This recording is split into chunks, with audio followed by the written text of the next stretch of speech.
is fiction, science fiction. We make no guarantees, however, how long it will remain fiction, fiction, fiction.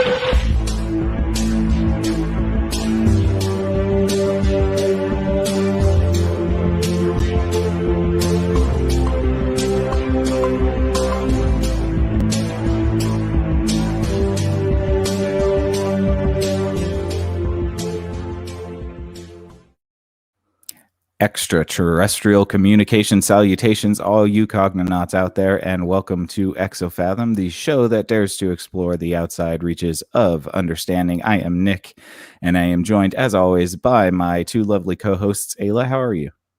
I'm doing all right. Happy Monday. Happy Monday. Happy Monday to you. And we got Mike here. How you doing, man? Oh, you know me. Hanging in there. Hanging in there as always. And it's a very special Monday episode. We're excited to have the friend of the podcast and my partner in crime and Screen Time Continuum, Keelan. How's it going, bro? It is going awesome. And thank you guys for having me. Absolutely. We're happy to have you in this conversation. We're very excited to broach this topic this evening. Thank you guys so much for listening. We very much appreciate you. Please, if you have any questions or comments about what we're talking about this evening, please feel free to write them in the comment section. We will be sure to respond to them live.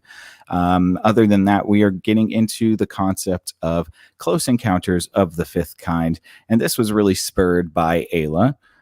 So I'll have to say thank you, Ayla, for that, because she saw this documentary on Amazon and insisted that I watch it. So I have to say thanks, Ayla, because it brought this show. So You're super welcome. It was intriguing. Yeah. I was watching like 5 minutes and I was like, oh, Nick needs to watch this. Totally. Well, and it's, for those of you who don't know, we're going to be talking loosely about the documentary Close Encounters of the Fifth Kind on Amazon Prime Video. And we're going to be kind of talking about the documentary itself and then just kind of the concepts that it brings up and some are sort of the implications for us as a species, if we're going to take, what this information is as whole cloth or not, whether we have some criticisms or not. And we just hope that you enjoy this conversation with us. So let's just get right into it. And I think we're going to go in order for this one. First impressions right off the bat. Why don't we start with Keelan and then I'll finish up last. Yes, indeed. So my first impression of this was, well, first, let's begin with when I first went to look for this, I thought it was just like, okay, Close Encounters of the Fifth Kind. And I guess within that, I'll learn about the first, second, third, and fourth. I discovered that there are 4 other bodies of work that I need to look into to find out about that. So coming into the fifth, my first impression was, man, I hope that I have enough information just from what I naturally know to keep up with what they're talking about, right? Right. Do you have to see the sequels or no? Right. That's really how I felt. I was like, is this like a Saw situation? Like you get to Saw number 4, number 5, and you're like, so why are we doing this again? Right. I love it. But so once I really got into the information, and I think it gives a really nice backstory on what they are talking about, what they're getting into with the fifth kind.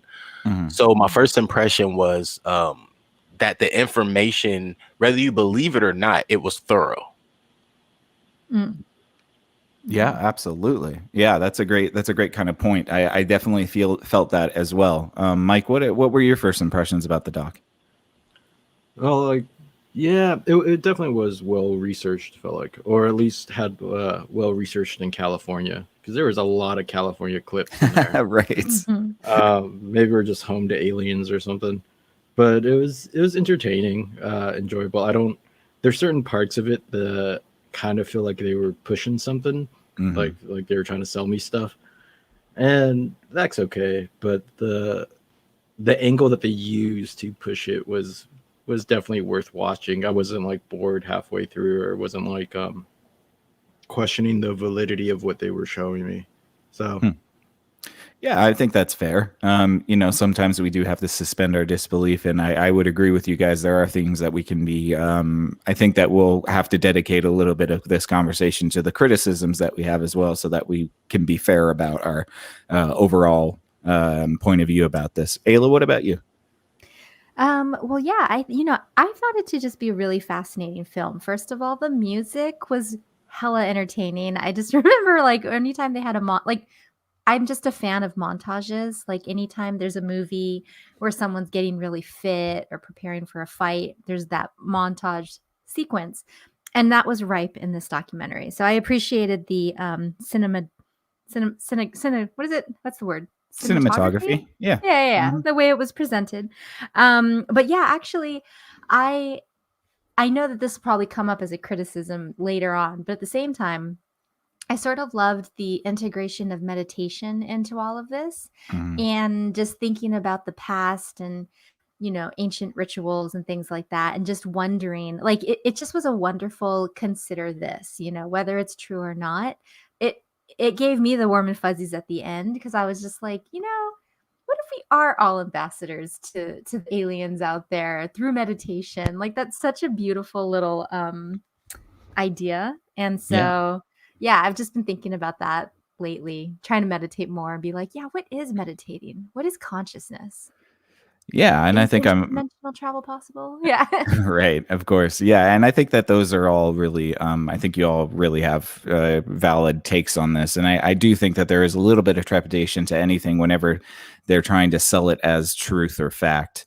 But I guess my first impressions of the film were, oh, what in the world? I had never seen that much documentation of UFOs. Let's just call them UFOs because saying aliens is probably a bridge too far at this point. But UFOs, I had never seen that much documentation of UFOs. Now, if these are doctored videos or fakes, then they're very convincing fakes, and they put a montage of them up there and countless amounts of testimonials about them. So for me, just the dearth of evidence that there are things flying in our skies that we probably don't know a lot about. And then if we do know anything about, the people, that know about it are keeping it close to the belt. And so I was definitely taken aback by how much evidence, at least video evidence, that we got from the film. That ties into the consciousness thing is kind of stuff that we've already been talking about here on this channel. We've gone into the CIA Project Gateway discussion. We've had a fifth dimensional discussion. We've had discussions on dreams. And I think we're in a roundabout way kind of circling the same very concept, in which it seems as though consciousness is the ultimate vehicle outside of the limitations of this third dimension.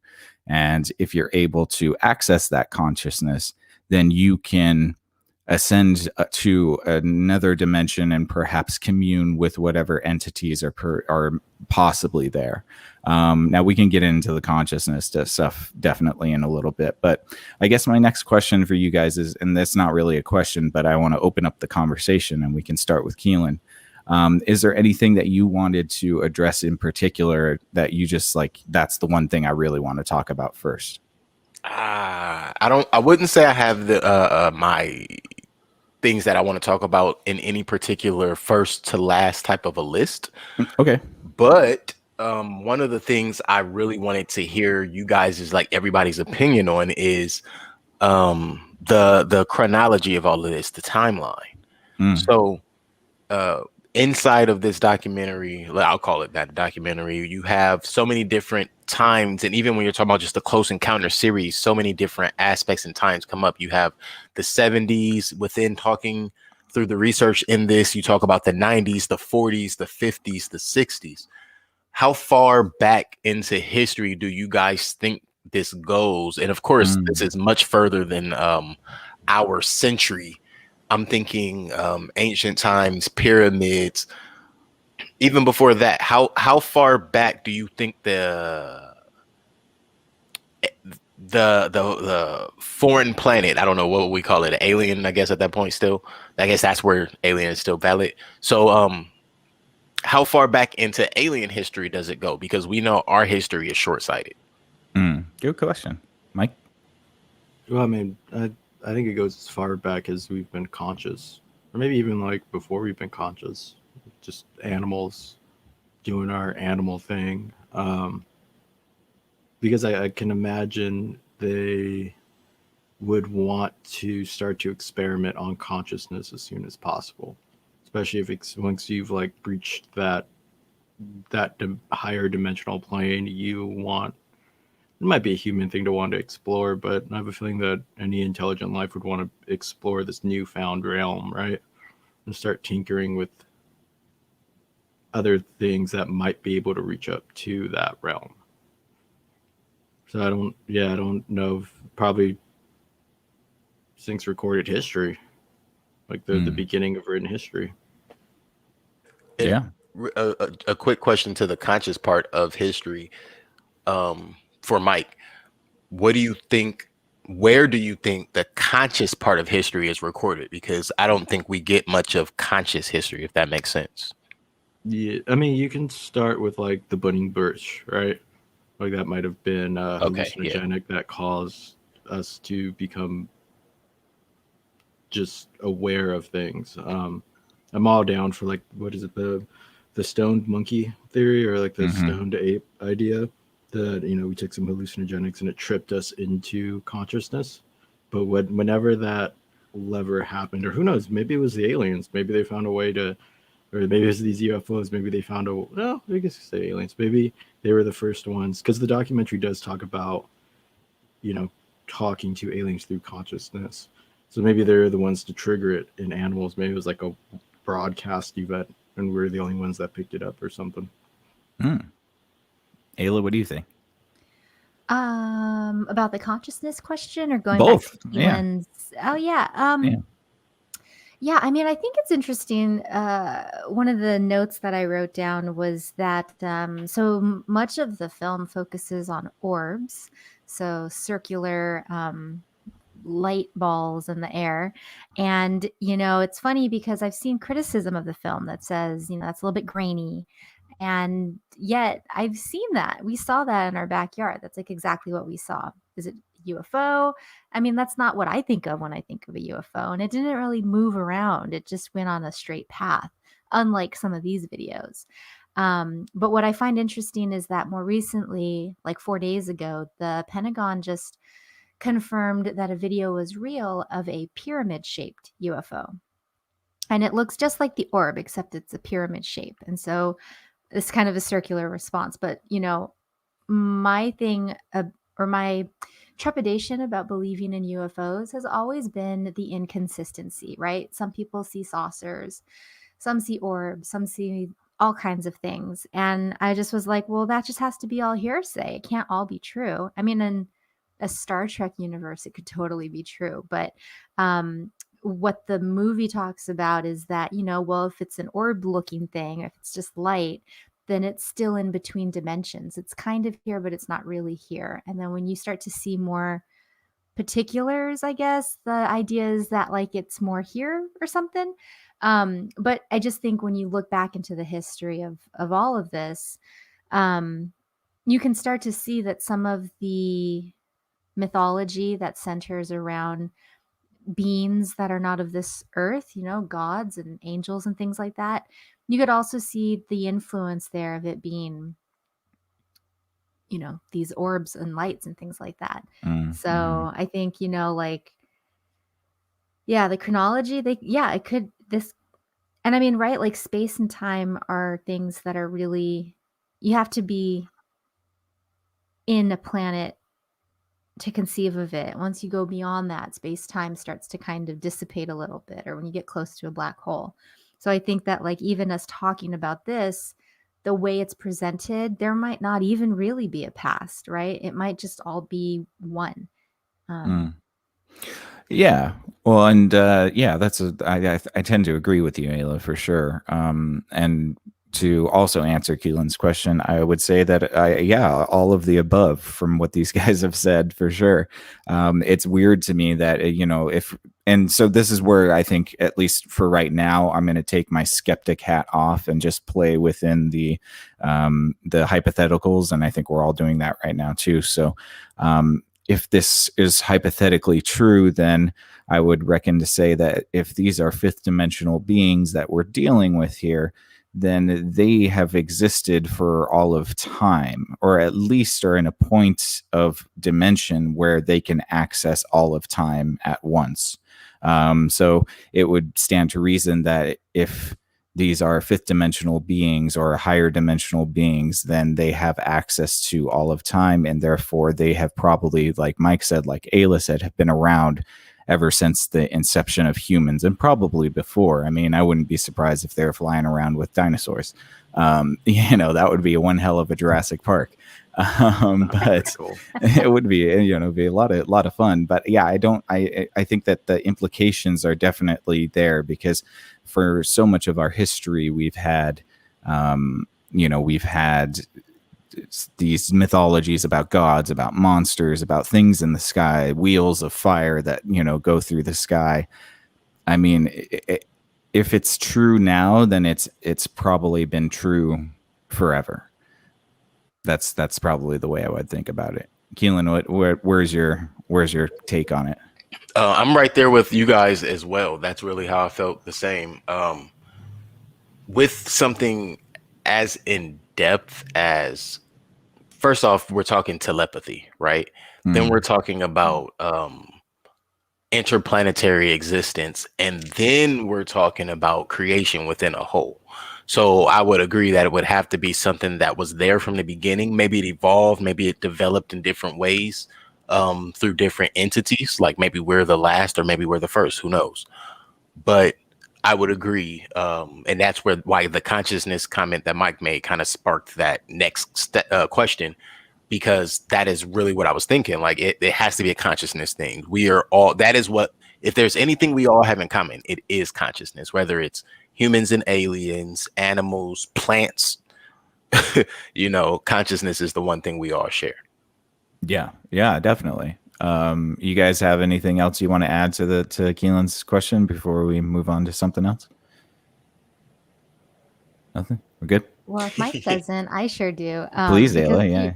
Yeah. To your point, Keelan, again, I keep having these circular answers, but we are kind of like suspending disbelief, and everything's on the table right now.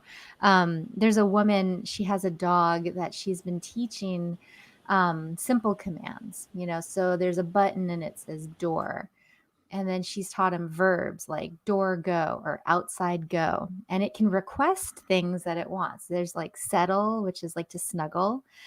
And there was and I know she's been at it for like a couple of years, because I must have followed her like a long time ago. But more recently, this dog, he was staring. There's a video. He's staring at a mirror, and he looks at the mirror and he looks at his owner, and then he pushes the button like, "Who's that?"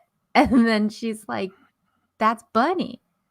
That's Bunny." And the dog looks at the mirror, looks at the dog, and goes, scared. Oh my gosh. Yeah, like the dog knew it, like it knows its name, right? Like when she calls it, it's like, that's me. And then this dog's looking at the mirror and she's calling it its name, and it's like, does not compute. Right. That's me. Right. And so like I just thought that was such a powerful video, as cute as it was. Because I think that humans, we are, comparatively speaking to the rest of the species on the planet, really weak. Like we had to socialize to survive. We had to develop a communication style that was not like, bees death cuddles or dogs barks. Like it had to be something where we could have language to communicate, to hunt, and all that stuff. So I think all these adaptations probably accelerated our consciousness, and I think language is a vehicle to consciousness, which ironically in this movie, it's also the thing that prevents you from accessing that like net zero meditation point, right? Because you're supposed to like dump all ideas out. So for whatever that's worth, I think that like just conversations about consciousness, there's still so much we don't know. And right. I did love the physics discussions about like the quantum and conscious entanglement and things like that, which was pretty cool. Well, I want to add to that. What I think is really interesting is, so two things you mentioned, which were mostly about the dog, right? Mm-hmm. But it relates to consciousness and language to me, for me at least. One is how we misunderstand language and teachings and communication. So animals and humans communicated forever until we started, living in the societies we live in, like the concrete part, concrete jungle, whatever you want to call it, cities, right? So consider, how did prehistoric man or the Neanderthal, how did they communicate with the bears and the wolves and everything? How did they survive? Why weren't they killed immediately? Maybe some sort of residual telepathic connection to the wild. Somewhat, I would say that, or also body language. We had a better understanding of them, and because of that, they had a better understanding with us. And to the consciousness and the telepathy part of it all, just the conscious understanding, let's call it that, right? So we teach animals not just by our actions, but also by our care for the actions that we commit around them. An example of that is a video I saw of I think it was like a stork or so. I don't know. It was some kind of a long-billed bird, right? It wasn't a pelican. I don't think it was a stork either, but it was one of the long-billed birds. Prehistoric-looking bird that looks like a dinosaur, but it's alive. No. I know the one you're talking about. The one that has that loud thump from its throat. The shoe bill. The shoe bill. Yeah, the shoe bill. No, not the shoe bill. This was a smaller bird, probably smaller than your average pelican. I mean, not pelican. Excuse me, seagull. So this bird, though, it's sitting on a lake and it has a piece of bread, and it sets the piece of bread in the water, and it watches, and then nothing happens. So it picks up the piece of bread and it sets it back in the water, and then nothing happens. So it picks up the piece of bread, it moves to a different side, it puts the piece of bread in the water. A fish floats up and it catches the fish. Dude, where did that bird learn that from? Right. Yeah. You see what I'm saying? So it's the amount of care we also put. Sorry to cut you off, but that care, that consciousness, that we put so much effort into things like fishing. Think of the elation that fishing brings humans. An animal's going to pick up on that easily. Yeah, so in the sense that it's learning by observation. By observation, yes, but also by feel. It's like a baby learning from the parent, right? The vibration is what you're learning from, not necessarily any particular movement. There's an actual vibration. We all believe we work on frequencies, right? Our bodies, everything. So I think the animals are still so in tune with the frequency that sometimes we're teaching them and we don't know because we're no longer in tune with that. I like that. Yeah, I like that because it's kind of like, so like you used to have a fisherman on a lake, and if he's really loving and enjoying his day and his activity, perhaps some of the data that's coming from his mind gets sent into that fifth dimensional, grid, where it can be picked up by perhaps animals that are also plugged into that sort of consciousness grid. Right. And perhaps interjects some sort of higher intelligence mechanism into these animals, or higher intelligence behavior into the animals. I like that. That's kind of interesting. That would explain. Sorry. Just a quick second. I would explain why Indigo, all I have to do is think about throwing her ball outside, and her ears perk up. She comes over to me. I'm like, I didn't say anything. How did you know? They don't need to. Right. Yeah. Well, we're just socially blame technology, blame the multitude of things that we can go down a list and blame over the last, say, 500-600 years. Right. Those are the things that have separated us from that ability. And then you think to yourself, as a society, and not just America, around the world, we laugh at people who say, "Oh, let's go camping." Like the average person will laugh at somebody who says, "Oh, let's take everybody camping," right? The people who still go camping and get out there on those trips, what are they gaining? Oh, most of them were in this documentary. Sorry. Well, yeah, but you're also gaining that connection back to the nature, right? Exactly. And tapping back into that energetic grid. I definitely know that, being out in, the forest or anything, that's probably when I feel most close to that, I guess, that consciousness that we're talking about. And this documentary talks about this like zero mind consciousness. I definitely feel like I'm the closest to that when I'm in the woods or when I'm, somewhere really beautiful in nature and kind of isolated from everything else. Do you think our cities block start to mess with those electromagnetic grids, those natural things that we used to link up to, because you can get an implant that will give you a better sense of magnetic direction. I mean, people who have gotten it have said it's like getting back a sense that they lost long ago, one that we probably lost once we settled down and started to build cities or even just small little towns. We didn't need to, navigate or do any sort of hunting and gathering anymore. Can you explain the implant just a little deeper? Not from what I understand is that it has a sensor in it that just picks up the electromagnetic field around you and will transmit that to your brain. Okay, I get it. Wow. Oh, wow. Yeah. And so if you're out in nature and you get this kind of zero mind sort of thing, there's not much to interfere with that electromagnetic field happening around you in nature, right? But if you're in the cities, we have all sorts of stuff, right? We have Wi-Fi, network connections, microwaves even. You can just start talking about all the things that are in the air that might mess with our natural senses. And we might have lost it because we didn't need to navigate anymore once we started to, develop cities, develop townships through like this agricultural revolution. Ayla, what do you think? Yeah, I mean, I think it's possible. I think that,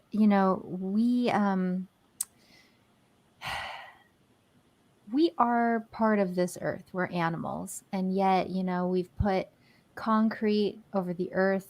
We've put ourselves in these buildings that block out the sky, the wind, the smells. And then we've put more houses and apartments and buildings on top of that. And, I think, yeah, like the deeper you go into a city, I'll just say like the last time I was in New York, there's Central Park. And you can go to nice neighborhoods and they have flowers and trees, but then you go in another direction and it's concrete, steel, aluminum, metal. I mean, there's a very like we would be hard pressed to even see a patch of dirt. And I think that, I grew up in LA, but I spent a lot of my summers on the reservation where there's wide open spaces. Dirt's plentiful. There's no like light pollution. It's very quiet at night, and you're very in tune with the animals. Like you can hear the frogs at night. You know what time the birds are going to start singing. And I think that when you're submerged in nature, then yeah, I mean, you're definitely going to have a different experience of the world than if you're submerged in the city. Sounds alone, it's harder to get peace and quiet in the city. There's all those sounds all the time. Even the background noise of air conditioners, I've heard, puts out a certain level of noise pollution that our ears pick up all the time. And it's not until you get out of the city that you're like, oh, I didn't realize I was literally like my ear senses were being put upon every minute of every day. Even while I'm sleeping, there's sensory input.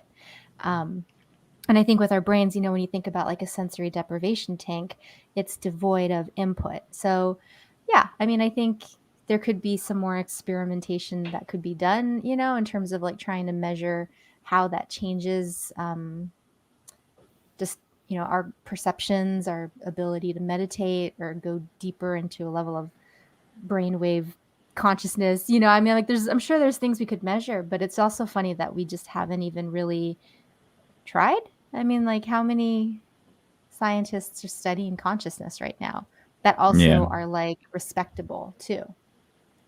Well, yeah. Once you start to get into the fringes of science, you immediately lose respect within that world. It's how rigid it is. So if you start to dive into consciousness and get a little woo-woo with it, you're turned into a pariah. I know. And like that's the Avi Loeb always talks about. He was a Harvard astronomer and he started thinking some things about that Oumuamua space rock traveler thing. And he's like, guys, it sounds crazy only because we haven't developed the tools with which to accurately describe it. And I think that's ultimately where I align with him. It's like, yeah, well, it sounds crazy now, but the more you cultivate instruments to measure the things that are supposedly intangible and esoteric, you might be surprised that you can pick up some of this stuff. Mm.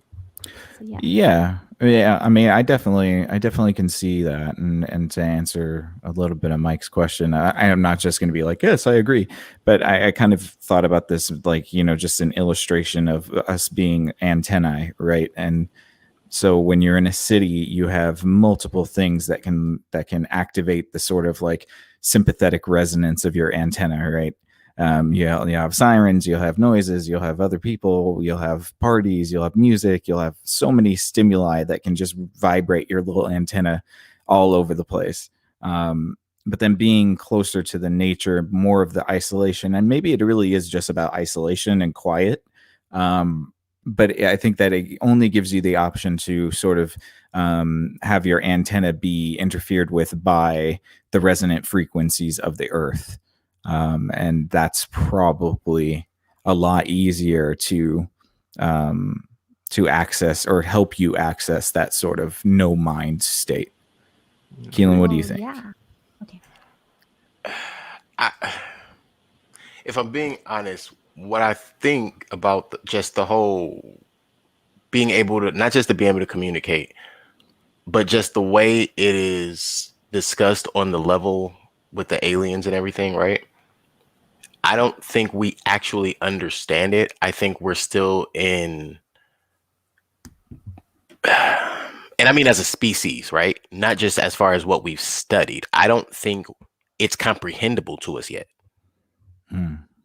I think no matter how long and how deep, it's similar to like in the movie, he kept talking about how many years, how many thousands and millions of years they are ahead of us technologically.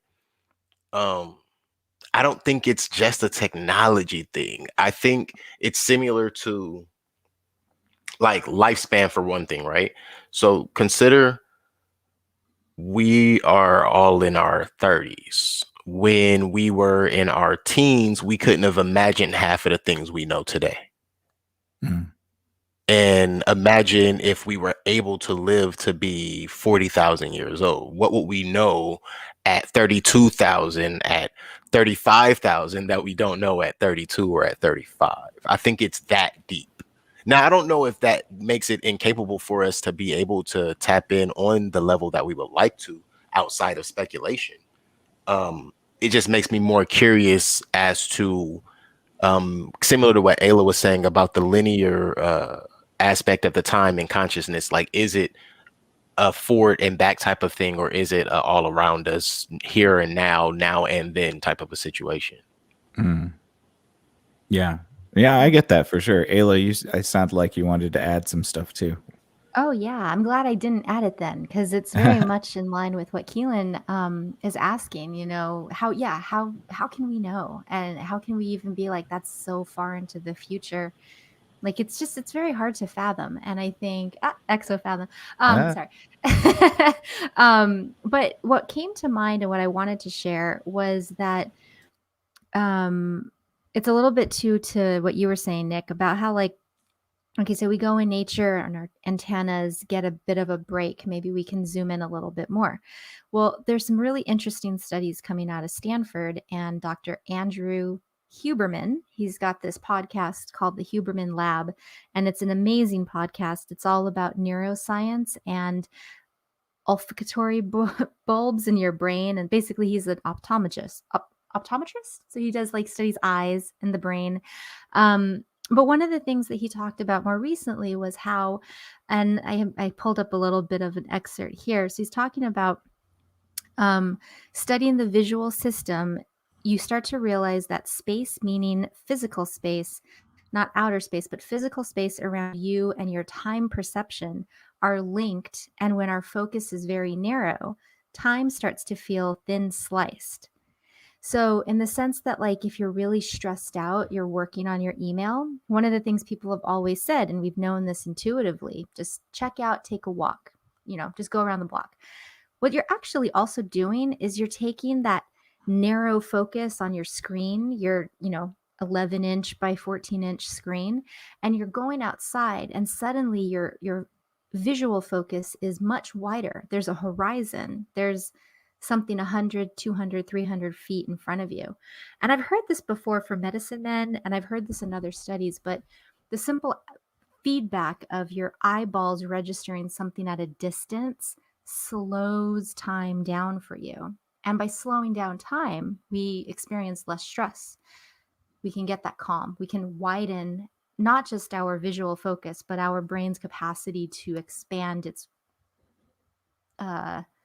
window of tolerance or something like that. And I could be kind of talking out of my ass because I listened to this a while ago. But what I mean to say is, like, there is starting to be some research about the way that our sensory perception understands the world, and not just how it helps our brain understand the world, but how it can also enhance or cloud our understanding of the world, if that makes sense. And I just really wanted to share that because I think that, like, if you think about that science and you go forward 10,000 years, throw in some Neuralink, throw in some Space Invaders, throw in talking dogs. I mean, like, who knows what we're going to discover? And I think that we're just at a really exciting time right now.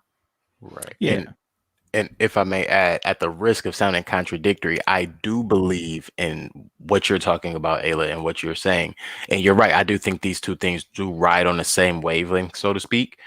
I simply, it could be one of two things. Either we're further down the path than maybe my brain is able to comprehend as far as species evolution, or there have been multiple ways that we have accidentally discovered those things that we don't yet know how to do intentionally, but we're learning by way of those accidents that have already occurred.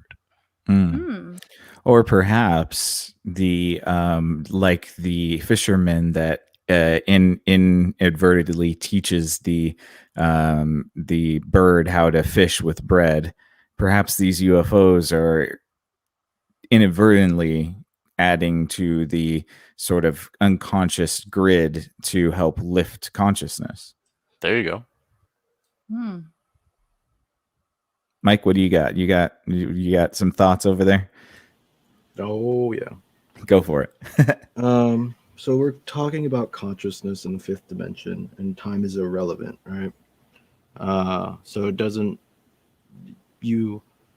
what separates somebody from knowing stuff at 35, like the amount of knowledge from 35 versus 35,000, I think doesn't matter, because if you're of a higher conscious, if you can reach up to that fifth dimension, then you will sort of speed run things. Maybe from a technological point of view, like you may not have the fanciest things at 35 versus 35,000, but from a consciousness side, I think time is completely irrelevant. A good concrete example of this is when you come across somebody that is young but is really mature for their age, right? Somehow they are outpacing their peers in maturity or consciousness. If you want to argue whether or not maturity is equatable to being farther down linear consciousness, I guess we can have that argument, but I'm just saying it is.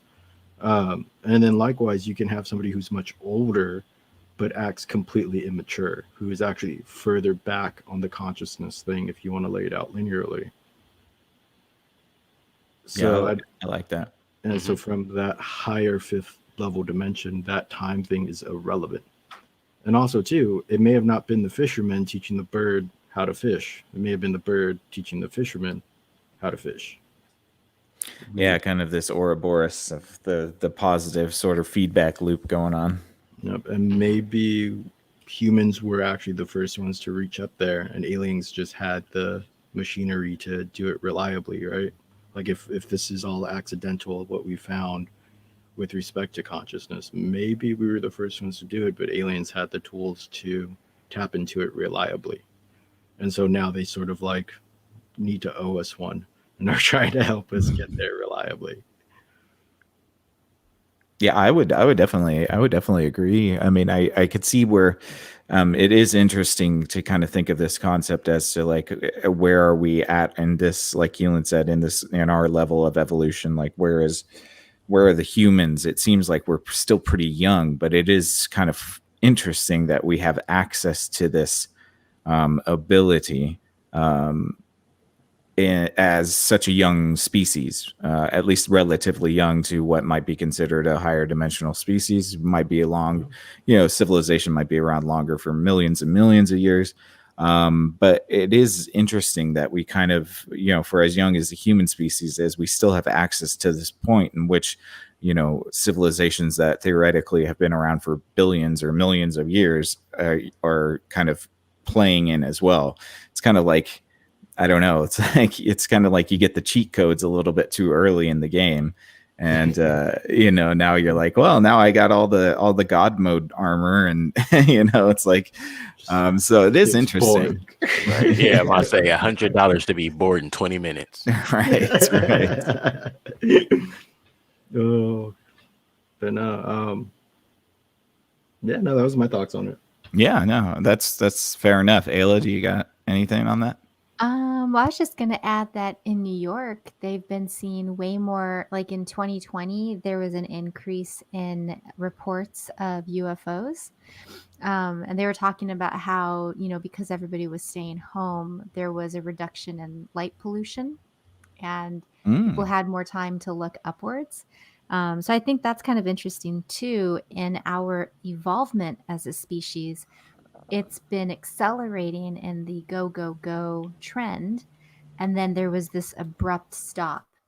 And I just think it's kind of cool if that abrupt stop kind of just interrupts the acceleration impulse in humanity, and that we start to kind of reimagine the level of of pace in our lives. And if by slowing, we would continue to see more engagement in this kind of stuff, not just UFOs, but more meditation and more interest in consciousness and those kinds of discussions.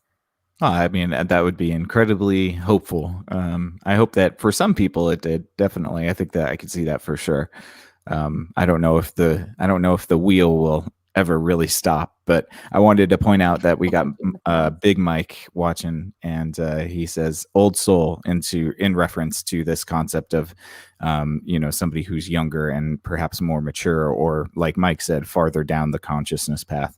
Hey, Big Mike, how you doing, man? We miss you. Hope to see you soon.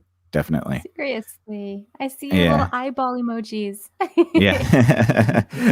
We'll definitely have to have him over and have a big conversation about this too. But yeah, Ayla, was there anything that you wanted to bring up? We kind of got to Keelan's question, a little bit of Mike's question. What do you want to bring to the table?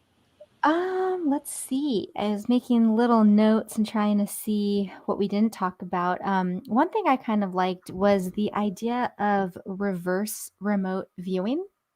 So towards the later part of the documentary, he talks about the meditation. So there's one specific guy that's kind of like the central character in the film, and he goes around and he does these meditation groups. They have this thing called CE5 protocol, like Charlie Echo 5. And, before we get into the fact that that's a paid app and how annoying that is, because if you're the one human that aliens have talked to, you're going to make that a paid app, whatever. Right. But I like this idea that he talked about, in the meditation, you go out into space with your mind and then you show a pathway back to Earth. And I only bring it up because we've had conversations about remote viewing on Jupiter. And I was just curious what y'all thought about that. Do you think that remote viewing could be the doorway to kickstart all this fifth dimensional travel and then some? Yeah, that's a great question. I think that consciousness, like they said in the documentary, consciousness has to be the vehicle. At least for what we know now, as far as, any type of interstellar travel in what we know as, our physics of this realm, would be incredibly arduous. And so it would seem that the only way to travel the distances of the universe would be to jump into that sort of fifth dimensional space in which you can access any point of the universe that you want to. And that's where I see like this astral projection thing coming into, where it's like you're vibrating the left and right hemisphere at Planck's constant, right, and clicking in and out of dimensional space, and then basically, accessing that point to travel out into space. Perhaps who knows how far away you have to travel. But it is an interesting concept to me, at least, that consciousness would perhaps be the thing that drives whatever these UFOs are. And perhaps it's the only way that we'll be able to join them in the stars. Exactly my answer, so to speak, but in different verbiage. But yeah, that's exactly what I was going to say. I think astral projection is the only, maybe not the only, excuse me, let me change that part. I don't think it's the only, but I think astral projection is the simplest way to achieve contact. And I think that it is the most utilized amongst any species, whether it be humanoid, alien, whatever we want to call them. Once we get into understanding that there possibly are millions of different species of them. But I think astral projection, just being able to communicate through the mind, right? Telepathy, astral projection, any form of basically sending electric communication or electric current from brain to brain, essentially. I think that is the simplistic basis of it all. Now, once we get past that, we can move into being able to communicate on levels to where we can actually come into physical contact and be walking amongst one another. Although, of course, in the video, there were a couple of different instances of, retrieved craft and or I guess we would call them airmen at space airmen at that point, right? But Space airmen, like that. I know, right? Other than those, which come off as us being the aggressor, but I'm sure we can have a different discussion about that. I believe that the astral projection part, just all of the intangible, I think that is the foundation for all of this. Whether it's meditation or just simple thought. Yeah. I like that you talked about it as the intangible. It's a good placeholder word. What about you, Mike? Yeah, I mean, so how do we give directions now, right? Like if I wanted to go to somebody's house, you'd be like, oh, hop on the, without, going on Google Maps.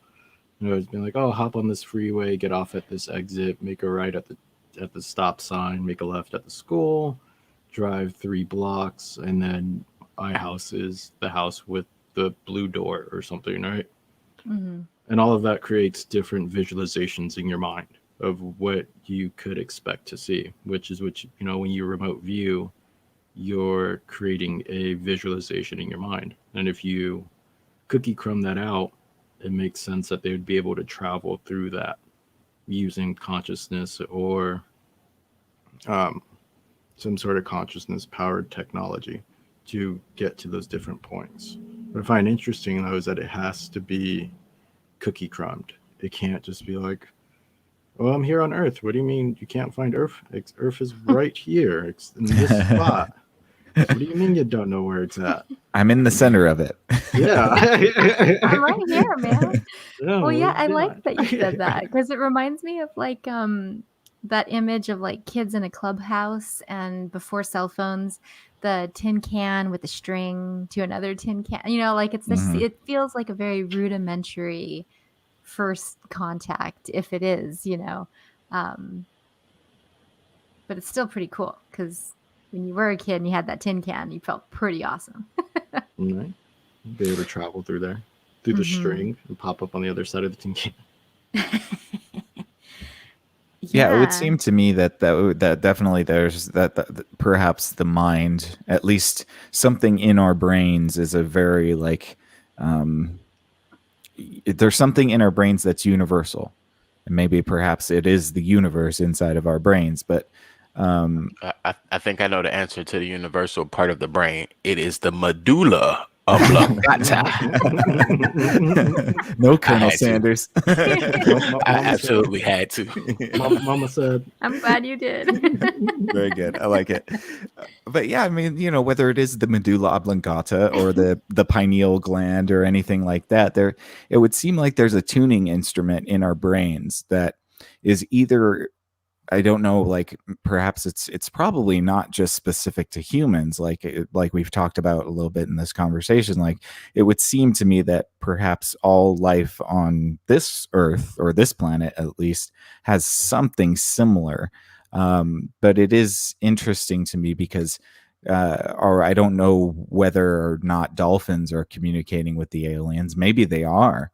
Maybe they're communicating with them underwater, but um, Tricky dolphins. yeah, it They don't is. like us. I hope Yeah, not. right.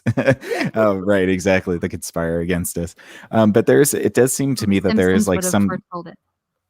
there's some sort of remnant, or maybe not a remnant, but there's some sort of tool inside of our brain that allows us to tap into that. And what I mean, like, what do you guys think that is? Do you think it's just as simple as a vibratory sort of thing? Is it meditation? What do you think it is? I think that is now that in fact, all jokes aside, is the pineal gland. The third eye, when not calcified, opens us to being able to, I guess what they would call in science, create new pathways in the brain. Mm. And so because of that, that would be what I would consider the learning or the construction center of the brain. So it would have to be the pineal gland that we all have in common. That would give us that ability, because that's where we would have to center and learn. Excuse me. That is the center of which we would have to learn from and expand outward from. My understanding of it, I'm not a neurologist or anything. Yeah, Mike, what do you think? I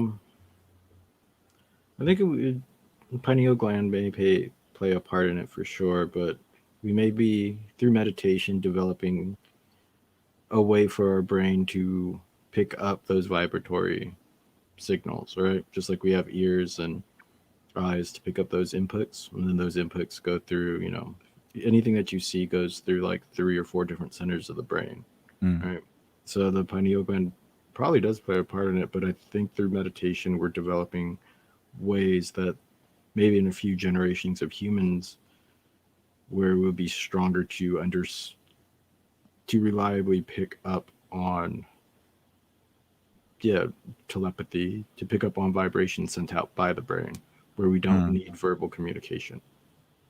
Oh yeah. So maybe just a quick add-on question. Do you think that is something that we need to practice, or is that something that we lost? It may be something we lost that we need to practice on getting back. Right. Or people may have certain families, or who knows, maybe certain groups of people may have it still. But I think as far as common civilized humans go, something we have to practice and retreat back after we've lost it. And it's really only through different forms of meditation, however you run into it, right? However you find that practice, doesn't really matter, whether it be through a religious setting or, or some necessary thing that you do to quiet the mind. But I think it's, like strengthening a muscle that we haven't used in millennia or something like that. I just want to say that answer was perfect. Yeah, I agree. Ayla, what do you think? Well, yeah, I mean, to piggyback off of that, I liked a lot of the quotes that they shared during this documentary. And, one of them was the classic Einstein quote, where you have to think in terms of frequencies and energy. And there was a third one, I think, vibration, maybe. But, what came to mind for me was, okay, so like, to take devil's advocate, yeah, right, you're going to meditate and somehow travel and connect with something that doesn't exist. Like, there's no way to prove it, right? But then I started thinking about mental states, and I started thinking about anxiety or panic. This is you could wake up feeling fine, and then all of a sudden maybe something happens, you start ruminating on it, you're thinking and thinking and thinking. Pretty soon there is a physical manifestation to what you are experiencing in your mind. I'm sure, I mean, it's much more complicated than that, but at least, when I've experienced panic attacks, it definitely feels like I'm moving away from this like trusting, loving, grounded, rooted vibration, and much more into a fear-based, worrisome, third dimensional kind of vibration, and I think Mm. that um the more I reflect about that kind of stuff and I read about it, I think, I mean, I can feel the difference, and I think, people recognize it. Millennials are all about good vibes and things like that. We do sense vibes off of people. You can sense when someone's upset. You can sense when there's something else, like there's an anger filling the room or something like that. And I think, um, there could be a pathway through that to start detangling a lot of these concepts that seem so hard to understand. Yeah. And I would got Mike here. He's participating with us. I think he says he would say both. Perhaps when the question was whether it is something we lost or something that we can practice, and I would agree. And I agree, Ayla. I think that there it's kind of weird to me that we have these. Okay, so here's my question, because you mentioned this sort of like higher vibrational versus lower vibrational as far as feeling goes, and it would strike to me that feeling might be a part of this all as well. And do you think maybe that there's a vehicle in this, in empathy, or in some sort of tangential feeling towards empathy? Because it would seem to me that perhaps those types of feelings and those open heart feelings can help connect us to what we could call the divine, whether that's God or whether that's some sort of UFO thing going on in the sky or whatever. But it would seem to me that like the vehicles of love and empathy are the most expedient vehicles to get to that place. Yeah, I mean, well, I think in the documentary they did talk about how we have neural connections in our brain. That's what most people think of, but there's actually been discoveries of neural connections in the heart. And you think about like heart-centered meditation, or to do another step, just think about mirror neurons. I'm not a neuroscientist. I'm probably butchering every scientific thing I reference, but if you Google mirror neurons, it is really fascinating, because some people would say that as humans, there's a certain element of, yeah, call it empathy, or just call it this like relational connection where if there's somebody we're close to, or maybe not, like I did this yoga class once, and a bunch of strangers, and she said, find, or if you went with a friend, find a stranger, and she just made us stare into each other's eyes for a very uncomfortable 5 minutes. But what was weird is like when you get past the 3-minute mark, and I don't remember who I was paired up with. I just remember the eyes, and there was this weird, uncomfortable, like wanting to laugh. And then there was this like surrender. And then there was just this ease. And the conversation we had afterward was like deeply intuitive. And so again, I don't know what that is, but I think that it's worth exploring for sure. Yeah. I've done that exercise as well. And I can say on the back end of it, you feel like that person is your best freaking friend. Like you don't know how or why. Yeah. You don't know how or why, but you know things about them that they would have never told you in the amount of time that you've known them. Absolutely. Absolutely. Yeah. You can sense if they're like deeply sad for something, or longing, or blissfully content, or hopefully optimistic. Like, and it's weird because it makes me think about the fisherman and the bird. It's like, what kind of connections are we making without even realizing we're making them? That's a deep eye connection. Do you need the eyes? It's a psychic connection. Psychic connection? Yeah. I'm a firm believer in we say much more in the things we don't say than the things we actually say, which is hard proof into how we convey messages silently. Yeah. Well, and the old proverb is windows eyes are the windows to the soul. And we kind of just brush it off as a cliche because it's been said a million times before. But yeah, there's probably something to that. And it probably aids in that sort of psychic connection. Mike, what do you think? Yeah, I mean, like, when you're empathetic, you're picking up on somebody else's feelings and emotions, right? Mm. When you love somebody, like, it's because you care for them, right? And you'll do things that are irrational. That's probably strengthening some sort of psychic connection. But also, too, when you do things like induce fear, like the old saying goes, fear makes you dumb.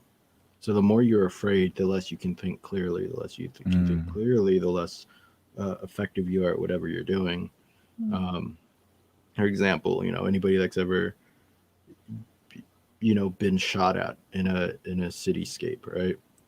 Or where you been in a riot and things go down, you're moving off of instinct. You're no longer thinking clearly, right? Everything kind of goes out the window.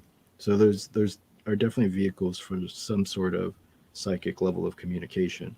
In a big group setting, you might end up doing what everybody else is doing and run yourself off of a cliff or something. When if you were just thinking for yourself, you would have never ran with that group. You would have, I don't know, sought cover or something, or got yourself in the opposite direction. So there's definitely that level, and empathy is definitely the start of it. But it's important to know what exactly is being transmitted by the other person and yourself, because you can definitely have people that will overpower those things like love and the higher vibrational things with lower vibrational things for sake of psychic control.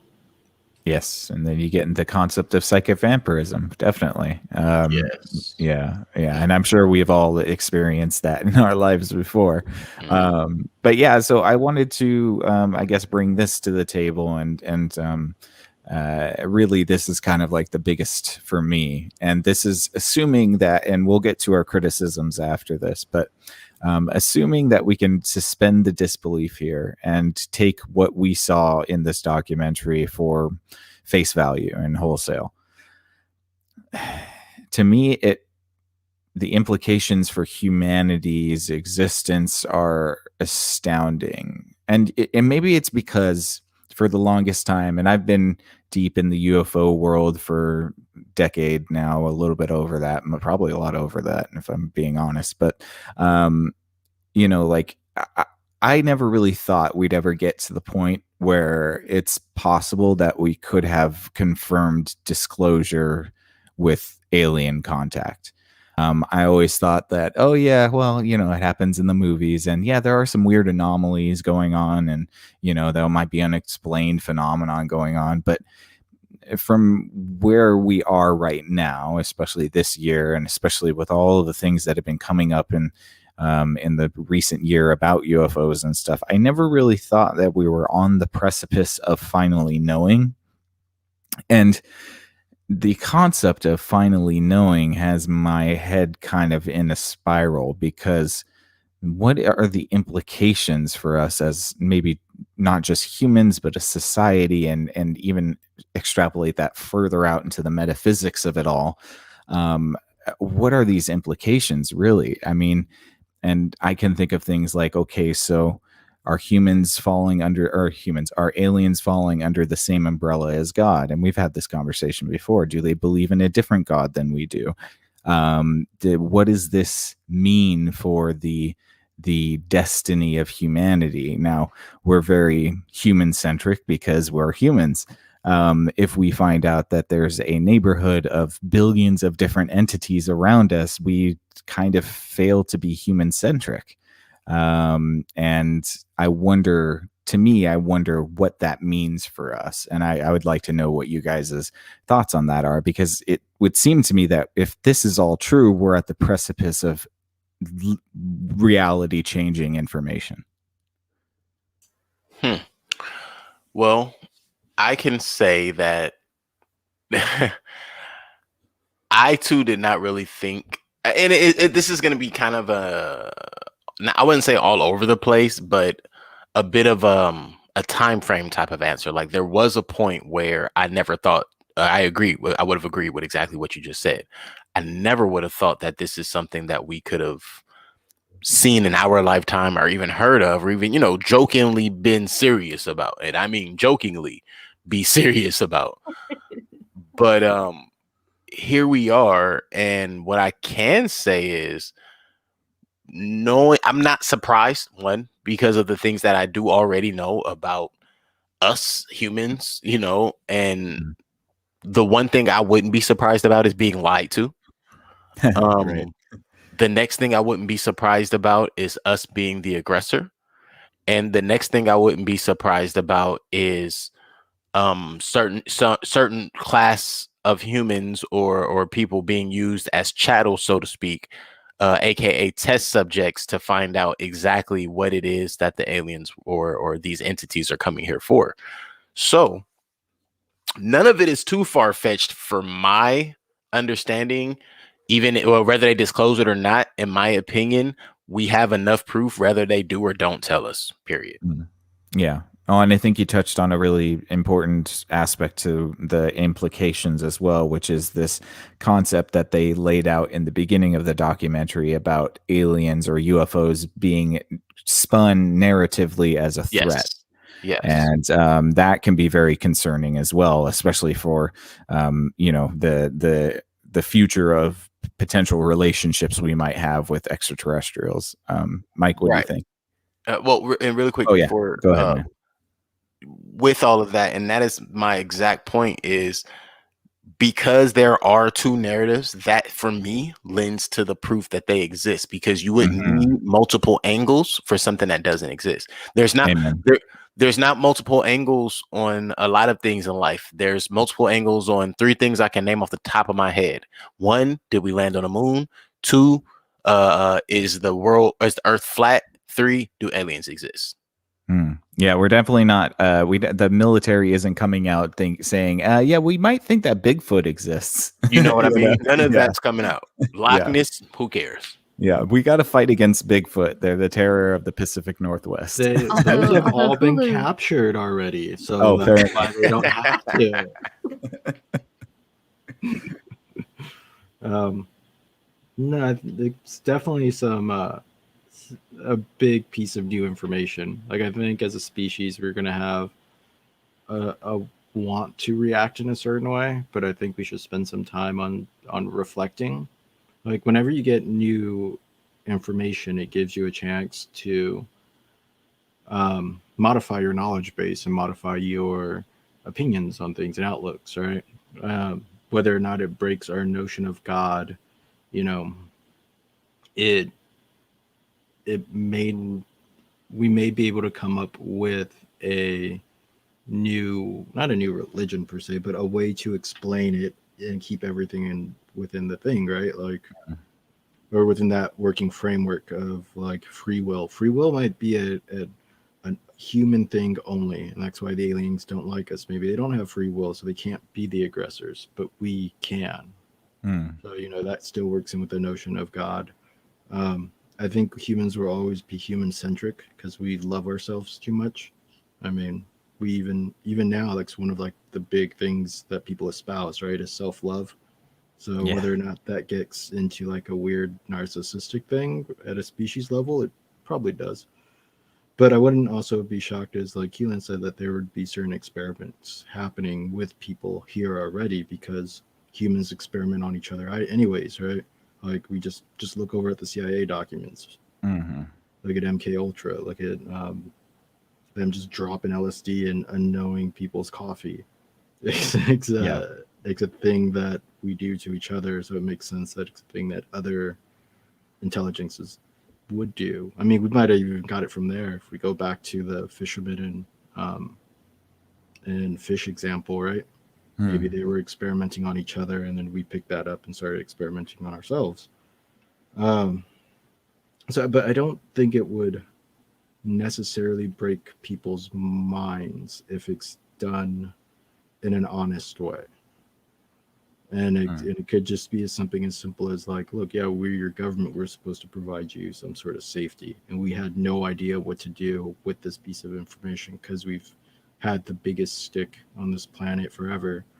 But now, as far as galactically goes, we have nothing or something like that. Yeah, we're at the kiddie table for sure. Yeah, So it could be something as simple as that. But I think if it's approached in an honest way, it'd be pretty cool. And it'd be nice to see all the stigmas go away because at the end of the day, it's just ideas, right? Like the, the idea that they didn't exist doesn't mean that they don't exist. The idea that they do exist doesn't mean that they don't exist. Right? It's a human. That stigma is a human thing. It's not a wider thing. It's our own Mhm. problems to deal with. Yeah, no, that's all fair. Ayla, what do you think? What do you think going on there? Oh, well, I mean, it's just such a great question, and I love everybody's responses. It is something wild to think about, right? Disclosure of non-Earth entities being confirmed by the people we look to confirm the things that we know we can trust, right? And it has me thinking about Sherlock Holmes, where he's like, when you have excluded the impossible, whatever remains, however improbable, must be the truth. And Sherlock was all about like deductive reasoning. And when you get into this, this is really a question of knowing our universe. We have some evidence that runs contrary to what we have come to know for our existence to date. And I think that borders along, there's these Latin terms, a priori and a posteriori. Mhm. A priori is what's reasoned. What can you reasonably conclude based on the facts at hand? What can you reasonably piece together based on relational experience, evidence, laws of physics, etc., versus a posteriori experience, which is when you definitively know the thing based on experience. I'm probably butchering that too, but I Yeah, it's think the a idea pre is and post experience. yeah, exactly. And so I just feel like right now we're in this pre-phase, and come June, assuming that this is a meaty disclosure, or even based on what we're seeing now, just the simple acknowledgement that there's something else that we can't explain, and we don't know, what's going about on with it, like that. Yeah, it just opens a really big door, and I think that door might be the little thing that puts us in a new direction as a species, of taking the time to really rethink our laws and really rethink like what we know about ourselves, because so much of what we know and base ourselves and our understanding is that we were alone in the universe. But to not be Mhm. alone anymore, I don't know, it's kind of cool. Yeah, well, it's certainly cool, and your kind of metaphor of the door being open. It's like the door gets blown open, right? I mean, Yes. because it would stand to reason, at least in my opinion, and I'll get you guys' thoughts on this too, but it would stand to reason that if this is true, then who knows what else is true? Because for the longest time, we've been under the understanding that this is, while it could be possible, we would never entertain the idea that these things have been around for as long as they have, at least from what we're hearing and figuring out now, and that they've just been here. So to me, it's I don't know. I have a hard time wondering, like, okay, so if this is true, then what else is true? And then how do we look at science going in after this? Like, how do we have a better understanding? Do we open ourselves up to potential more? Do we open ourselves up to possibility more? Because it would seem to me that if we get proved wrong, and I quote unquote say wrong because logic would dictate that we haven't been visited, for thousands of years by, extraterrestrial, extra dimensional beings. If we have that wrong, then what else do we have wrong? I like that question. What about this? Think about it this way. What if they did visit us thousands of years ago? Or yeah, okay, I'll start with that one. What if they did visit us thousands of years ago? And then for whatever reason, somehow, some way, Big Bang, whatever, whatever we want to call it, right? Ice Age, we regressed. And now we're going through some type of special puberty that wasn't foreseen by the entities that we come into contact with eons ago, because we weren't supposed to reset, but somehow as a civilization, as a species, we reset.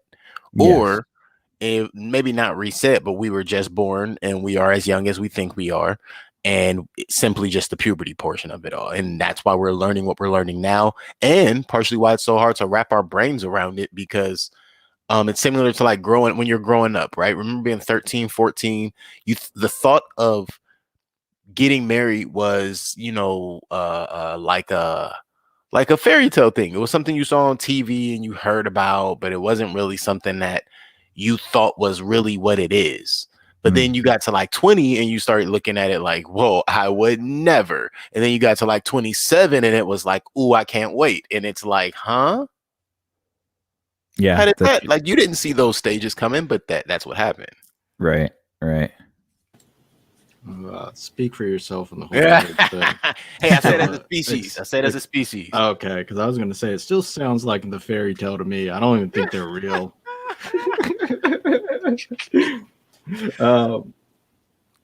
No, are you done, Keelan? I'm sorry. Oh yeah, that was it. For me, the basis of mine was we could just be going through a type of species puberty where we haven't quite gotten all the zits off our face and our back yet, so we don't get it.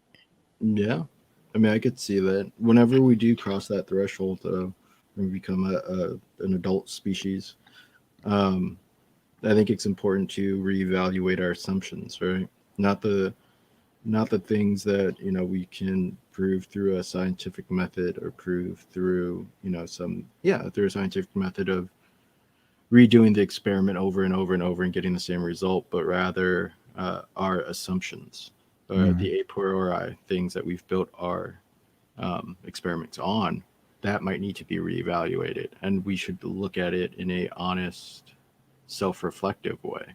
And it's probably going to be quite painful to admit that we were wrong, and that we were lied to by people that were looking out for us. But I mean, how many times did our parents as kids lie to us for our own protection?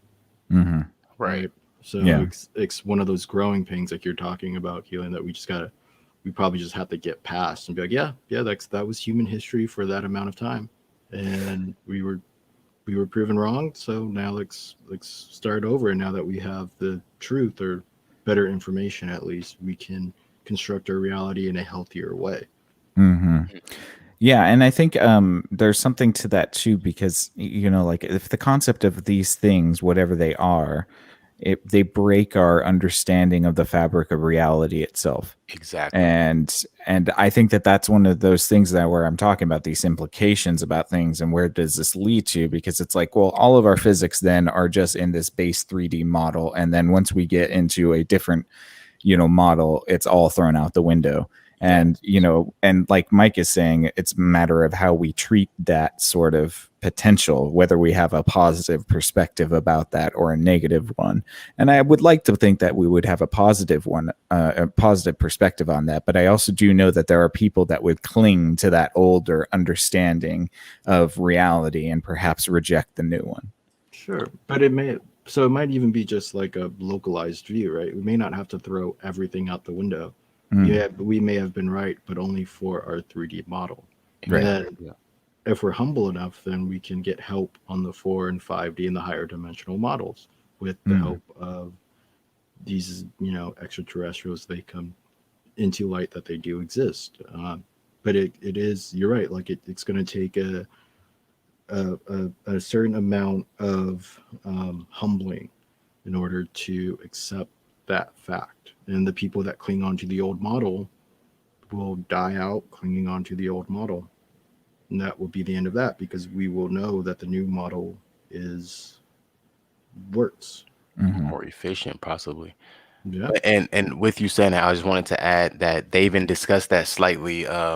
Dr. Greer does discuss that quite a, or in short, when he's talking about the physics and how clearly they don't travel at the speed of light, they travel at something different, which Mhm. would in fact we would have to change the basis, the foundation, the understanding of what physics is and how it works if we wanted to elevate to that level. And that's what led that, in fact, is what led me to that whole concept of, did we socially reset or reset as a species, or are we just that young?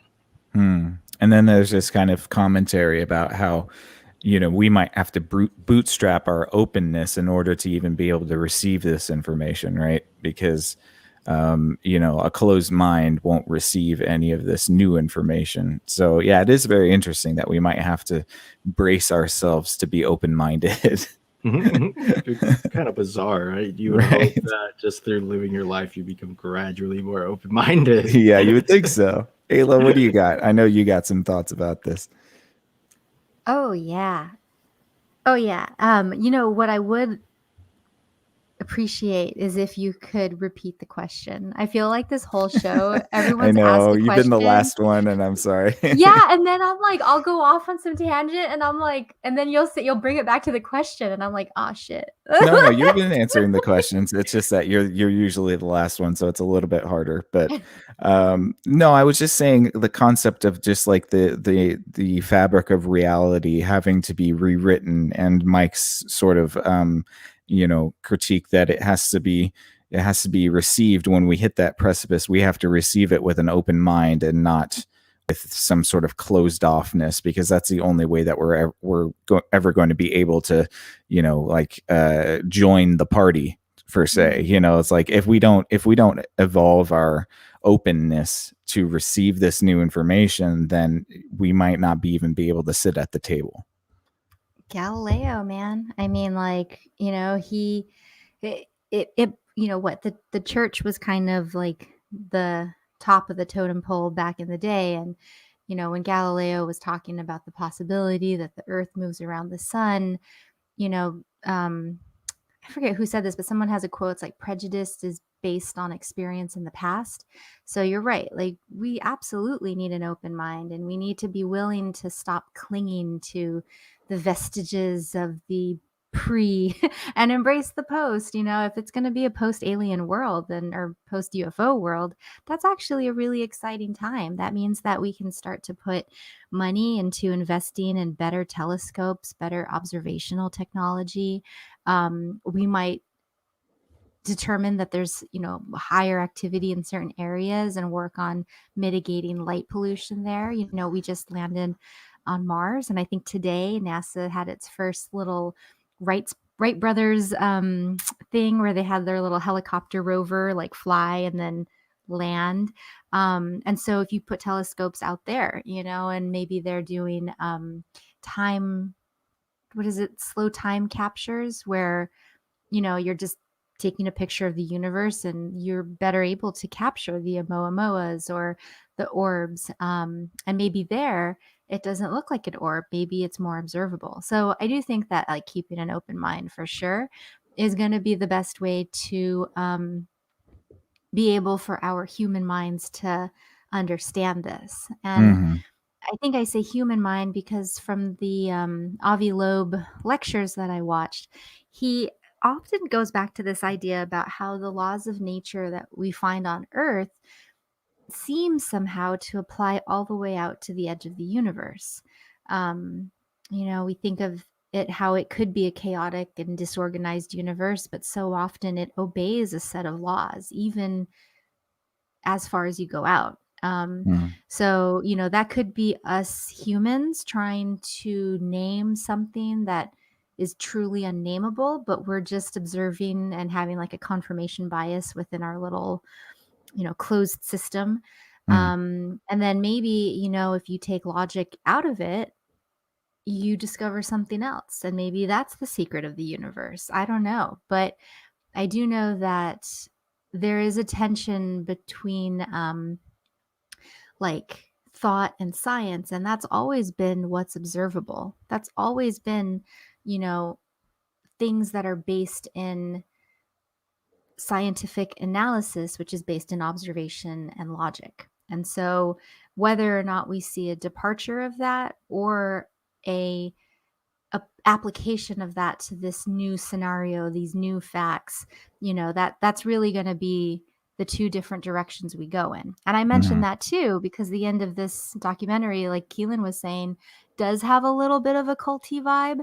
And I think that's kind of my worry too, is once you upend all the rules, it makes it much more easy for somebody to step in and say, no, I have the answer. And for people to be more for willing Sky to believe Daddy that to come too. in. Sky Daddy, yeah. Yeah, for Sky Daddy to come in and be worshipped. Yeah. And yeah, that's all really apt, Ayla. And I think yeah, you're probably right. We do need to be careful about that because it does seem like we're at a kind of a crossroads here. I did want to bring up Mike's comments here, and he was talking about our years wouldn't be the same to an entity in another galaxies or universes with the ability to visit. Maybe the existence started for us millions of years ago, but for them it was a Tuesday. Yeah, I mean, once you get into that sort of fifth dimensional space and these entities that could have been around for billions of years, who knows how they perceive time at all? I mean, they probably don't even perceive it at anywhere like we do. Right. Mm-hmm. I wouldn't expect them to, because once you're able to achieve that level of anything, how can you perceive time or existence or anything the same way that something who doesn't know what you know does? Right. It's just kind of back to the whole adult kid scenario. Right. And then, but Mike said also Star Trek rules. Yeah, Star Trek is great. And this kind of made me think of something. He meant No, he's saying Trek those are Star Trek rules. rules. Mm-hmm. No, I know, but I just used it for both because I was going to talk about the Double Star Trek entendre. rule. Yeah, I was going to use it to talk about the Star Trek rule, the Prime Directive, right? And that would be kind of the worst case scenario for us, wouldn't it? If we realized that yes, these entities do exist. Yes, they're visiting us constantly, but they are not to interact with us, and they won't give us any information about the nature of reality. They're just going to tax us. Well, they may not tax us, but just observe us. You know what I mean? No, but I mean, because like, I think the entrance of another, governing body, they're just going to tax us now. What if they're the reason we have taxes? You have to pay more taxes in order to find out about it. Right. It's Well, no, I mean, going to come down to more taxes. well, I would hope not, but I mean, I do think that we kind of. I mean, we would hope that if we are to interact with these beings, that we're going to exchange information with them. Now, obviously, we have to get over the hurdle of communication. But if it's within a telepathic, framework, then perhaps it'll be easier than we think. My biggest worry is that they would not disclose key information about the nature of reality out of fearing the harm of the progression of our species, and I think that would be the biggest bummer. That I was going to ask, don't you think that if they gave us too much too quick before we gained the empathy part, that we just use it as a weapon, which we do with everything else? Definitely. And I think that's probably the logic as to why they probably wouldn't give us answers. But it does make me a little bit sad because I think really the whole point of, like this alien thing and this, like this final confirmation is to learn from them. If they've been around for so long, they probably have a lot to teach. But it's like, are we even worthy of being taught any of this information? Or is this information too damaging to a progressing civilization? Well, I mean, so I think what might hold true for addicts holds true for this conversation, right? Like, you can't help them unless they want to help themselves. Mm-hmm.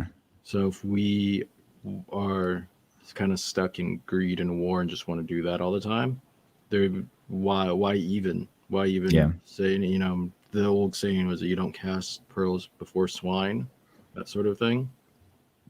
Or like we would have no use for no beneficial use, so why even say it? And I don't think it's sad. I think it's sort of like that tough love sort of thing. Like, they might have given it to something else and they ran, that species ran themselves off and they don't want to see it happen again because in a way they would be responsible for that to happen. Right. So there's also that angle. But no. Of course, yeah, and I don't think that they. I mean, like I'm pretty sure that they wouldn't give us the formula to 0 point energy or anything, but maybe perhaps helping us alleviate some of the mystery that we do have in our existence. But then again, is the point of existence in general just the mystery of it all, and they don't want to give a spoiler alert, like they don't want to spoil the ending of the universe for us. Ayla, what do you think? Sorry, I was muting myself because I Oh no, have they're good. inappropriate laughter sometimes. Just because there's some concepts that I'm like, oh my God, that's so crazy. And then I just Yeah. inappropriately laugh. But no, I think to Mike's point, yeah, I think, we're definitely going to have to do a little bit of reworking, rethinking our approaches. And I think there's this really cool advocacy for like cosmic modesty that Avi Loeb talked about too. And he said that he would compare somebody who's like a conqueror, like claiming land, and a human at that. He would compare them to an ant hugging a single grain of sand on a huge beach. And that's kind of what he talks about with the universe, with the discovery of so many Goldilocks planets. It's becoming more and more likely that, life is out there. And it's becoming more and more silly to hold on to some of these old school tactics, because I think that there is a possibility for this to really elevate humanity and really elevate us in the way that we regard our planet, our place in the universe, and our goals down the future. Yeah, but do you think that they will disclose that information to us, or do you think that they will hold back from giving us that information because they want us to discover it on our own? Yeah, I don't really know. To me, it kind of feels like we might still be a ways off from communicating. I think right now there might be some sort of interface, um, and to what end, we're going to be left to wondering. But yeah, I mean, like, yeah, I don't know. I feel like it's a small percentage that something's going to land and something's going to walk out and give us like a book of secrets. Like that just seems low on the probability scale for me. I think what's more likely is we're just going to be noticing more in our physical reality that's going to require more work by us to describe it. Yeah, interesting. Yeah, perhaps it'll just be a catalyst to forward our own progress, and hopefully in a good direction. That's for sure.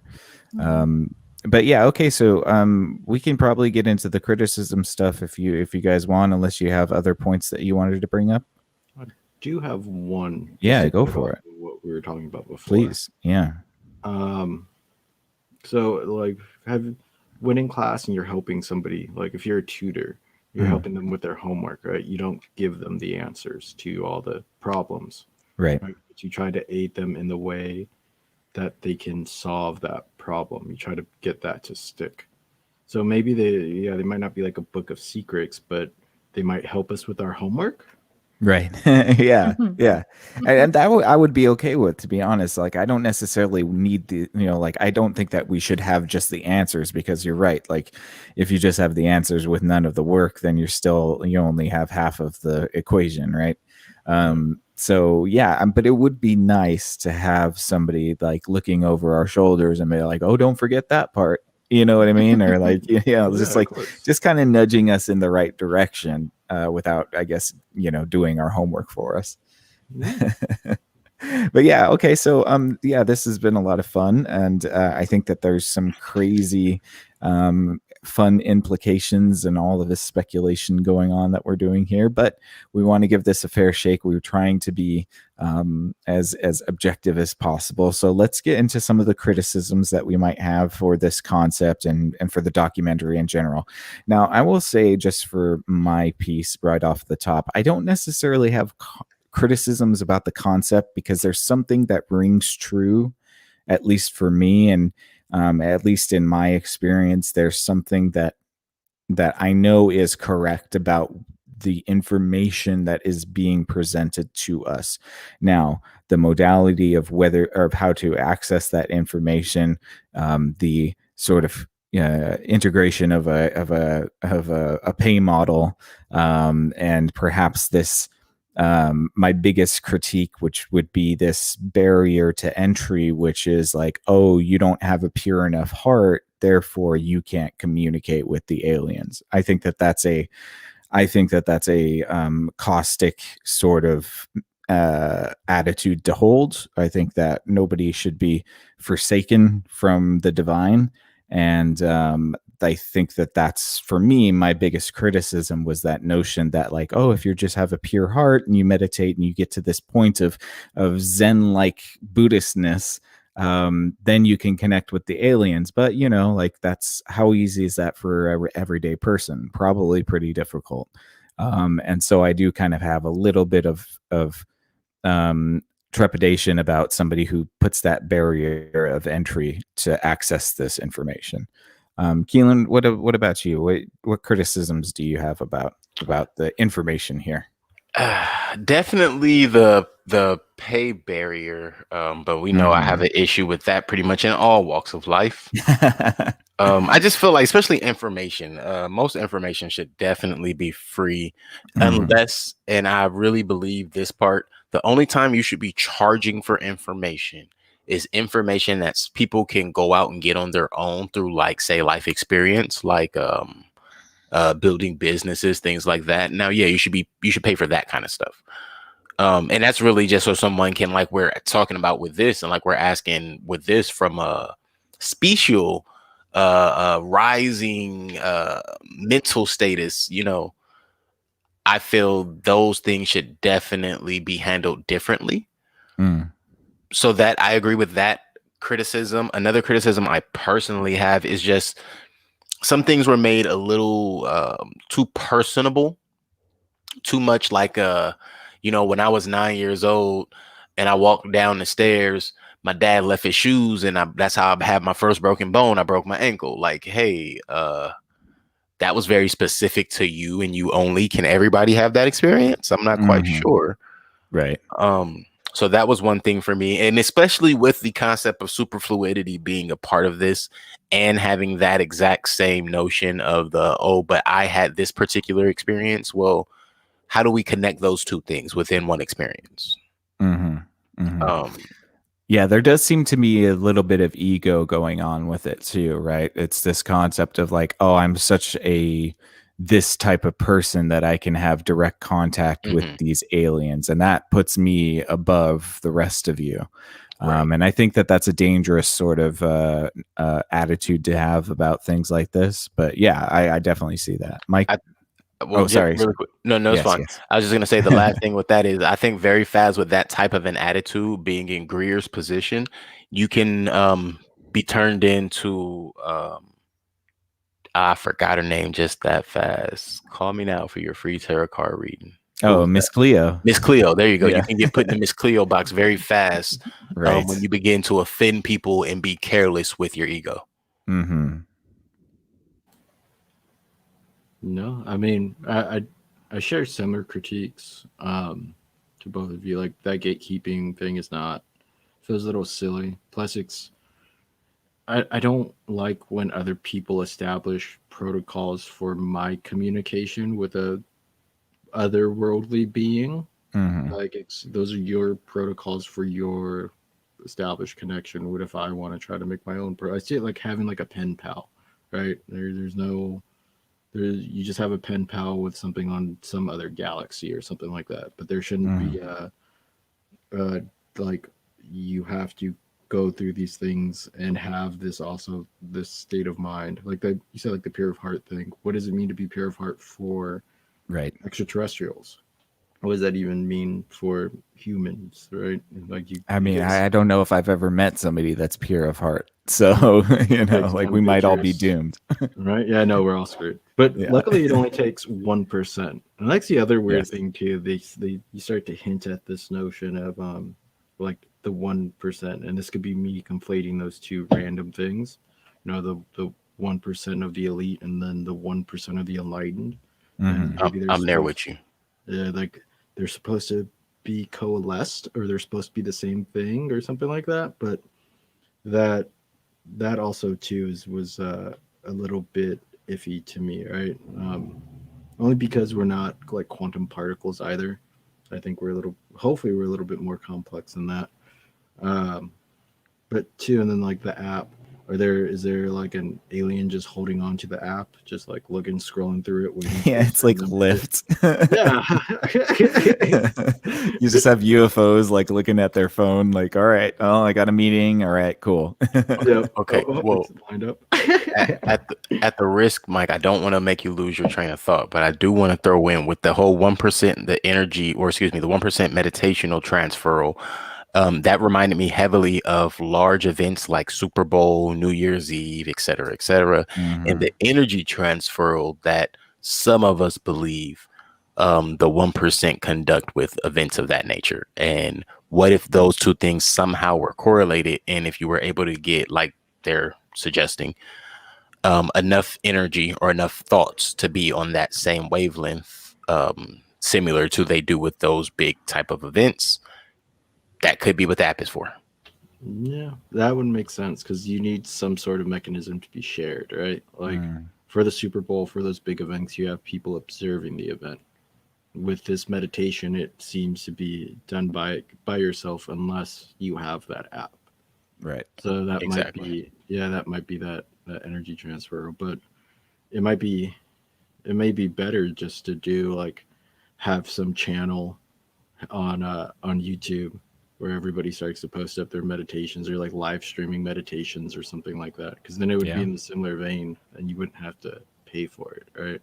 But that my big critique is just those protocols being set up. They seem, it, it seems like it could be an individualistic thing, not so much like a set, like this is how you do it. If you do it any other way, you're wrong. Right. Right. And then I really wish they would bring back the Bat Cave and use it for something more than those interviews. That'd be great. Yeah. Yeah, right. I was hoping to see like Alfred in there or something standing in the Yeah, corner. telling you that is the Bat Cave. It is, yeah, totally. In the Dark Knight. Yeah. Yep. Ayla, what do you got? What are your thoughts? Do you have any critiques about any of this? Do you have any skepticisms? Oh yeah. I All mean, I right. definitely yeah. I mean, I'm on board. I think that like the gatekeeping, I get if you're trying to build awareness, it needs funding. You have web hosting fees, you have housing fees, you got your fees, like yeah, people do need to make money. But at the same time, like I like what Keelan said is that it should also be something that you can access for free. And I have Mhm. found some of the meditations on YouTube and things like that. So that makes it a little bit better. But I'm also kind of like, yeah, what is this app for? Like, why do you need it? Are the aliens checking it, Mike? And um, so I think that's, definitely one criticism. The other one I have, or maybe I guess just to extend on that, we had a very short exo bit about sitting meditation. And I think that's kind of this reminds me of that because there are some people that say that in order to reach nirvana, you have to meditate in a very specific way. And Mm. here's this guy again. You have to do this protocol in a very specific way. And I don't know if that's just something that people who need the extra push require, or because to me it just seems like it's such an individual thing. It's hard for me to believe that there's one protocol that's going to work for everybody every time, you know? Yeah, it seems very subjective. Yeah. Yeah, just because it worked for him doesn't mean it'll work for everybody. So And it and doesn't then mean that something better won't work for you. You know what I mean? Like you might be able to meditate in a different fashion and it might be more effective because it's tailored to you. yeah, exactly. Yeah, it removes that possibility for sure. And I think too, the other criticism I had was just the idea that he talked. Okay, so I'll start with what I liked and what I didn't like. So I liked the fact that he was talking about the characterization of UFOs and how there is a narrative that does not include them in the discussion, right? It's a one-sided discussion. It's humans seeing something and talking to other humans about it.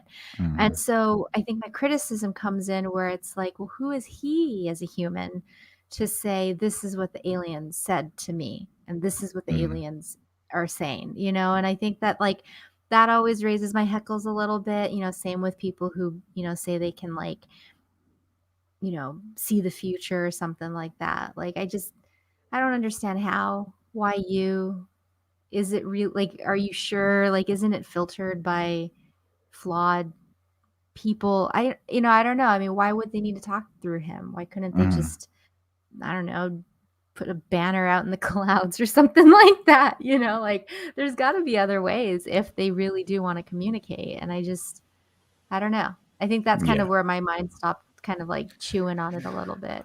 Well, it does become very convenient when you're like, I have the secrets to the universe, but they'll only let me know about them. You know what I mean? Mhm. Or it's like, yeah, okay, cool. So it's like Joseph Smith, right? In the Mormonism, it's like I have these golden tablets, but only I have the seeing stone that can read them. You know, it's like, okay, Which well, saying that's like that was akin to like grave robbing because there were a lot of indigenous communities that buried things very similar to that. well, yeah, I mean, he did find Jesus in America, of course. So, you know, like, but not to knock on the Mormons because they're lovely I was just people. I just got real quiet. I was like, Yeah, I uncomfortable. know. Piss No. off the Mormon. No. Yeah, no. I don't have any issues. But Because yeah, no, also too, the Mormons do talk about like the universe. So I don't know, maybe they do know something. You maybe, just who knows? and Exactly. that's I'm the not going to thing. judge. Yeah.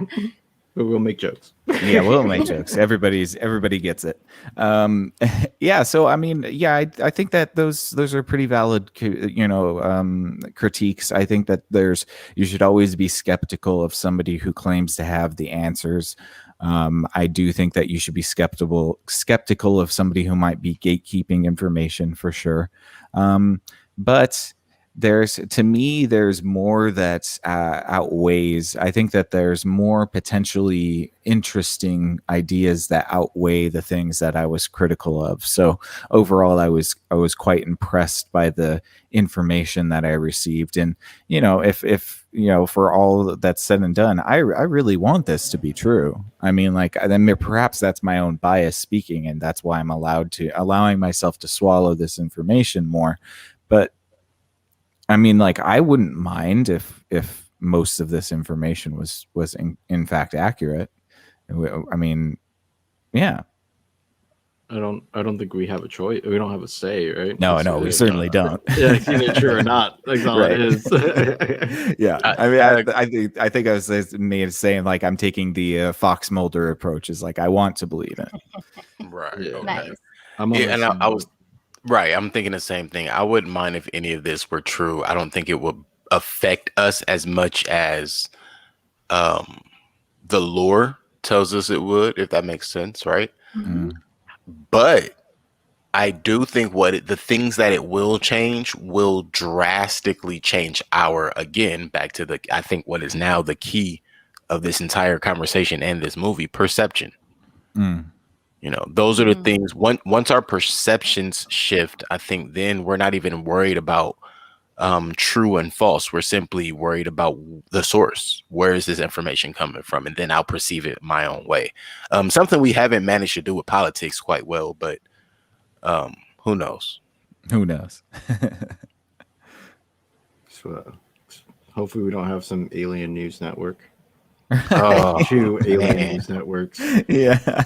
And you got to They're pick like, which you one want to us to watch. participate Yeah. in the narrative? All right then. Intergalactic CNN, huh? Yeah. Well, I was just thinking back on to talk about screen time continuum and your episode on Mars attacks. Mhm. And like I'm just laughing because like you are gonna start seeing a culture shape around this, I think, too. Different ones, in fact. People who fear them, people who are intrigued by them, people who think they're Sky Daddy, like, and I think that'll be really interesting to see, oh my God, and the memes. The memes are Yeah, the going to be memes will be like pretty out of great. this world. Yeah. Yeah, literally out of Uh, this world. That's what I did the film for. so Could you something imagine if aliens just started sharing memes with us? How oh amazing would that gosh, be? that would be What if awesome. humans are the meme? We are just a Ooh. living meme. Yep, our whole Moving- species just one long living meme. So you're saying moving advertisements work better for them too, huh? Yeah, exactly. Basically. They're watching us right now. Now, something I've noticed with Ayla referencing how we'll probably get more material as far as TV and stuff that circle these kind of concepts a little more loose, right? Mm. I think Nick and I are already covering one on Screen Time Continuum, which is Invincible. Mm. Because a lot of the things, the concepts that are just in the Close Encounters of the Fifth Kind, which didn't even come out until 2020, are in Invincible. Telepathy, the underground aliens who are kind of, so to speak, hiding out because of what they know, but we don't know, and they know that we're here and know that we know they're there, but they didn't quite tell us what we needed to know to avoid that. Mm. For those who haven't seen, that's episode 4 I'm talking about there, but we haven't covered that yet, so I'm not gonna go too in depth. We will. Yeah, we definitely will cover that. Actually, we covered that this week. But Yes. my general point, circumnavigated that though. That was clutch. I kind of got the exact gist of what you were saying without you spoiling anything. I appreciate that. Yeah, that was incredible. So, but yeah, it's like we have that already. And then if you look at the material, the source material for Invincible was written beginning in 2003, and just based on the information we got from this documentary or this movie alone, all of the disclosure for this began in 2001. Mm-hmm. So imagine the creators of Invincible were just really into this the way we're really into this, but back at that time, and they used that as source material for their material. And here we are, not only discussing it on this show, but on our other show and enjoying it as we think, will we have any material coming soon that's circled around this exact topic? Right. Yeah. And it's all very, very fascinating stuff. And I would hope to see more post alien material come out, because we are really going to have to navigate the waters of what society will look like post alien.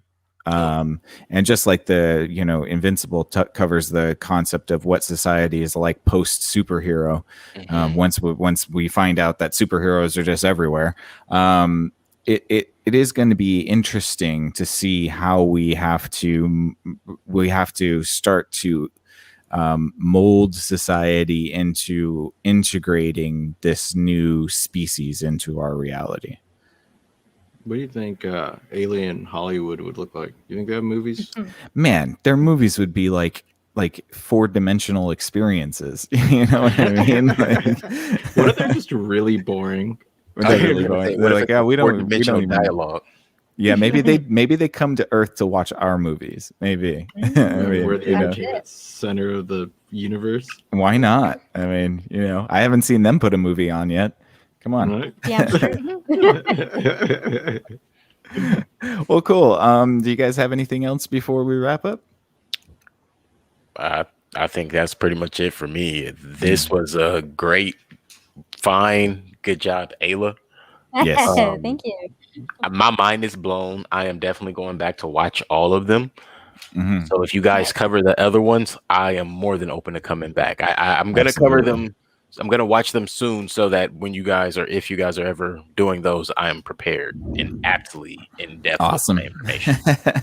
Yes, that's great. Yeah. And yeah, thank you. So yeah, thank you guys so much for listening. We very much appreciate it. We hope that you enjoyed. Oh, yes, please, Ayla, go ahead. Well, I just wanted to end it on a note for our listeners.